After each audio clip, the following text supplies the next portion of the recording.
aloitetaan tämä meidän pieni tervetuliais- ja avajaishetki.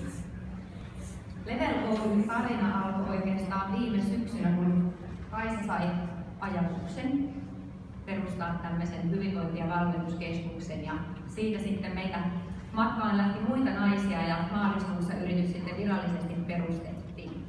Meitä on tässä siis 4 omistajaa mukana. Mun nimi on Henna Ruusumaa. Sitten meillä on tässä idean äiti Kaisa Wallinheimo, Karita Nikkari ja Susanna Antikainen. Susanna ja Karita pyörittää myös Fysiocenter-nimistä yritystä, joka toimii tässä myös Levelinkin tiloissa tiivissä yhteistyössä meidän kanssa.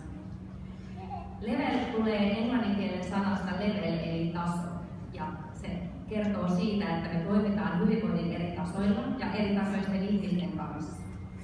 Meidän tavoite on auttaa yksilöitä eteenpäin heidän omilla hyvinvoinnin poluilla, ottaen huomioon heidän omat tavoitteet ja arjen tuomat haasteet. Eli jos teillä jollain on itsellä sellainen ajatus, että meistä voisi olla apua teidän hyvinvoinnin polulla, niin älkää yhtään epäröidä tulla nykäiseen hihasta, kun me ollaan täällä teitä vaan. Ja nyt sen pidemmittä puheitta siirrytään tähän meidän nauhan leikkaamiseen ja viralliseen avajaisseremoniaan, joka on ystävällisesti lupautunut tulla suorittamaan Keski-Suomalainen konsernin toimitusjohtaja Vesa-Pekka Kangas.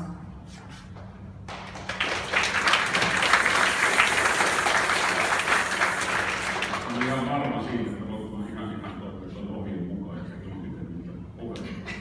Mä tavasin sinulle Wallinheimo kävi meillä vähän vierailemassa ja varoittelin, että ei lähteä sitten mitään puhetta.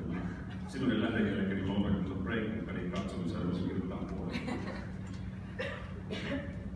Aidosti kun mä ensimmäisen kerran sain tiedustelun Kaisalta, että voisin mä tulla puhumaan tänne tai avaamaan tätä paikkaa, niin sen mietin, mä olin muutaman viikon, että oliko se Sarallessa tai vastaava Suvikopissa tai tällaisessa yhteydessä, niin mä tähän miten mä teen, että varmaan se viimeinen henkilö avaamaan. Sitten kun vähän aikaa mietin ja pähkäilin sitä, niin oikeastaan mä voin olla avaamassa tätä tässä tieteen se taustalla.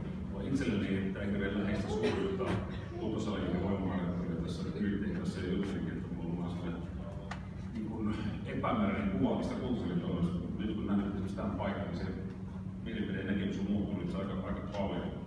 Mä oon tosiaan Keski-Suomen konsernin toimitusjohtaja ja meillä on tällä hetkellä noin 1500 henkeä töissä ja työskentelyä 2000. Niin miten mä oon tähän asiaan tavallaan jollakin tavalla liittynyt tai sivuttaa on se, että Kaisa joskus reilu vuosi sitten Keski-Suomalaiseen pitämään pienimuotoista tai tyyppistä toimintaa meidän omassa kuntosalissa. Ja silloin alussa, kun tähän lähdettiin liikkeelle, niin mulla kävi useampikin delegaatio meidän henkilöstöön huiputtumassa, että mitä ennen, että nyt se tulee huippuhenkilötaustainen äinen vetää ryhmiä, että henkilöstö ei pääse siihen enää itse. Ja sitten jos ei ketään mennä, kun se on tämmöinen veistoksellinen kilpaurheilija ystäviensä kanssa treenaamassa. No, sitten meni hetki aikaa ja mä huomasin, että siellä käytännön rupesi tulla ihmisiä vastaan, jotka oli aika reippaita ja innostuneita. Ja sitten mä niin hemmetin, että tekin sillä päivää, kun se oli työtä, että Kaisa vetää jotain ryhmää. Ja sitten aidosti tuosta innostusta, että mä rupesin miettimään, että varmaan on itse aika paljon jälkeen. Sitten Kaisa pääsi puhumaan joku aika sitten, että hän lähtee pois sieltä ja siirtyy uusien kumppaneiden kanssa yrittäjäksi muualle, niin sitten sama porukka kävi delegaationa intimästi, ei hemmetti, että eikö se enää ole tuosta ohjelmasta liikuttua. Se kertoo paljon työyhteisöjen dynamiikasta ihmisessä. Ja mä tiedän, kun tosiaan tätä paikkaa tässä katsoin tullessa, niin tää on hieno paikka ja mä luulen, että tässä varmasti pärjätään. Tietenkin vähän harmittaa se, että tämmöinen olisi ollut vapaa-tunnisuudessa ja meidän puolella että se ei ole mahdollista. Mä sen verran luutaan täältä, että mä olen Anna Ruusumaan tapasin ja aikaisemmin oli tullut pelkkää hyvää, muun muassa ulkonäöstä, että näyttää vähän mun puolisolta. Osittain pitää paikkaansa. Että toimitusjohtaja on se keskeisin toimija tässä firmassa, että on näitä tsemppiä, myös taitoa ja menestystä tässä liiketoiminnassa. Susanna Antikainen, Karita Nikkari on kokeneita alan ihan huippuosaajia ja ylipäätöstä Kaisa voisi olla hetken meritetä tyyppisen toiminnan hyödyntämisessä.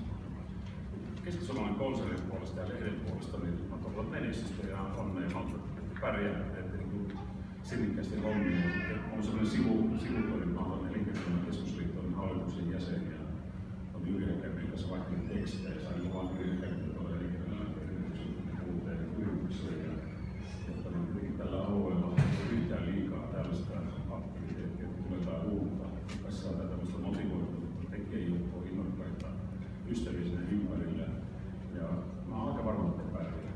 Ja näillä sanoilla mä avaan tämän salin, joka on mulle uusi nyt ensimmäinen Kuntosalin avaus. Ja ensimmäinen kuntosali, mitä tulet käyttämään.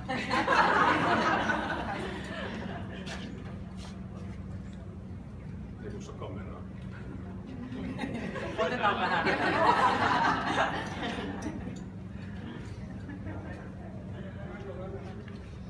Tehdään PT-sopimukset. Se ei vaan tiedä sitä vielä.